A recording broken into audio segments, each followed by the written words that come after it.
What's going on, guys? Canthev here. I just want to say thank you guys so much for the insane support I've been getting over the past few weeks. I actually just reached affiliate status on Twitch and I'm really excited to be ramping up my streaming. I actually streamed the production of this video on Twitch, so if you're interested in seeing how I make my videos or want to get a sneak peek of next week's video, make sure to check out my Twitch to see when I go live. Anyway, to get back to the video, this week's base is a nice little solo duo base that has a ton of super secure storage, has roof access, feels nice and roomy, and is completely expandable. Ladies and gentlemen, this week's base is the Starship. The Starship costs 12,000 stone, 2,600 wood, and 2,500 metal to build, and has a daily upkeep cost of just 2,000 stone and 440 metal. For the amount of room and security that you get with this base, the price is unbeatable. To hop into the tour, there's a 3-door airlock until you start getting into this base, with a nice little portrait on the wall for a little extra spice. After going through this double door, you're into the main part of the base. There's 3 furnaces in the honeycombing here and some nice rugs on the ground. Through this next door, you'll notice 2 sleeping bags, a barbecue, a level 2 workbench, and a research table, which is actually underneath the floor, but you can access it through the little part that's sticking through the floor. There's also a few chests to store some stuff, and 3 more furnaces which fit perfectly into the ground, giving you a total of 6 furnaces in your base. You could also try to fit another large box next to the research table underground, but it would be difficult to access, so I just stick with just the research table. Heading on top of the roof ramp, there's 2 small boxes which I use as drop boxes and to store resources that I need to melt in the furnaces. If you go up the roof ramp, there's a small room which has a 3rd sleeping bag and access to your roof. The roof is completely up to you. I'd actually recommend expanding it and making a 2nd floor, and you could even use this 2nd roof ramp as the stairs up to the roof of the 2nd floor. But it's completely up to you. I just kept the floor bare to reduce the cost of the base. But the really special part of this base is back inside. If you head into this room and place a twig roof here, you can get access to the super secure loot room. There's a total of 10 large boxes in the storage room, as well as 3 small boxes, a repair bench, and your tool cupboard.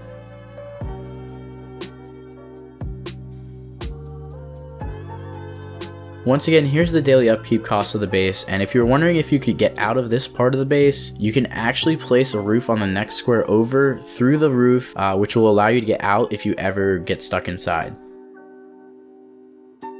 Like I was saying earlier, this part of the base is very secure from raiders. It actually costs 33 satchels to get into the loot room from any direction, so you never have to worry about losing your most important stuff.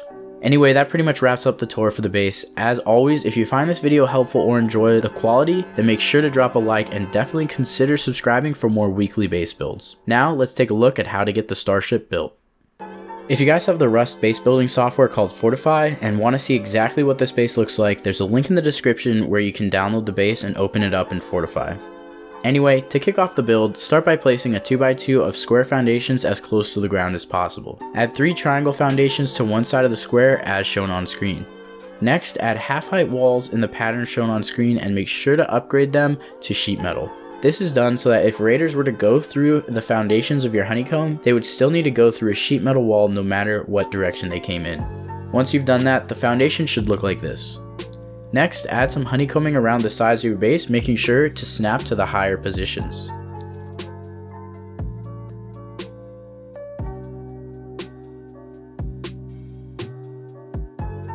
After placing the rest of the foundations, add 2 square floors on top of the 2 square foundations that are closer to the triangle foundations, which will make your base look like this.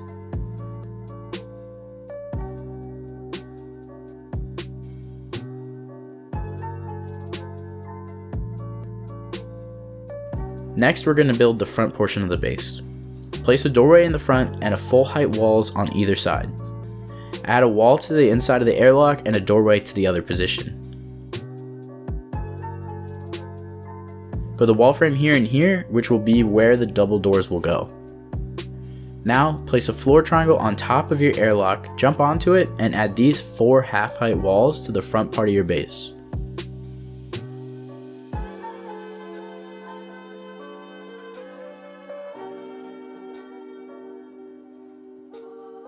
After adding those half-height walls, the front part of your base should be complete and it should look like this.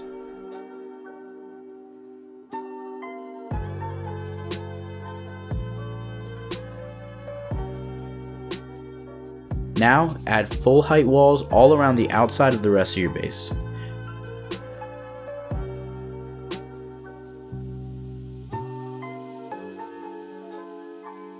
Don't add the third wall for the honeycombing yet, except for this triangle, add a third wall here. You can now jump on top of your airlock and begin filling in the ceiling. Add floor pieces for every location except for the 2 square floors above where your loot room will be.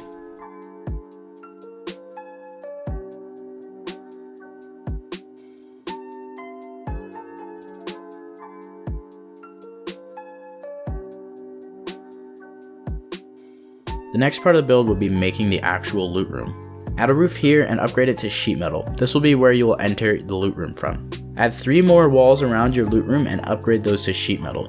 Note that as I'm building the loot room, I make sure to place the last wall from outside the loot room or else I could risk getting stuck inside.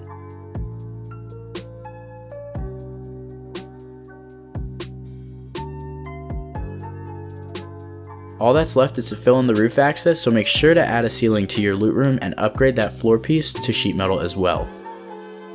You can place a second roof above your first roof, which encloses your roof access but is much cheaper than if you added 3 walls and a ceiling.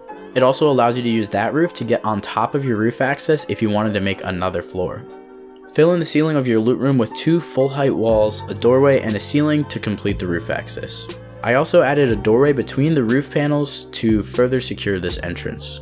Like I was saying earlier, this allows for a ton of flexibility for the second floor. You could add floor panels like I'm showing on screen now, which gives you 360-degree views from your base, and you could even wall the whole floor off, but I just chose to keep it as a smaller base, so I didn't include anything on the roof. So if you choose to build a Starship like I did, then your final footprint should look like this.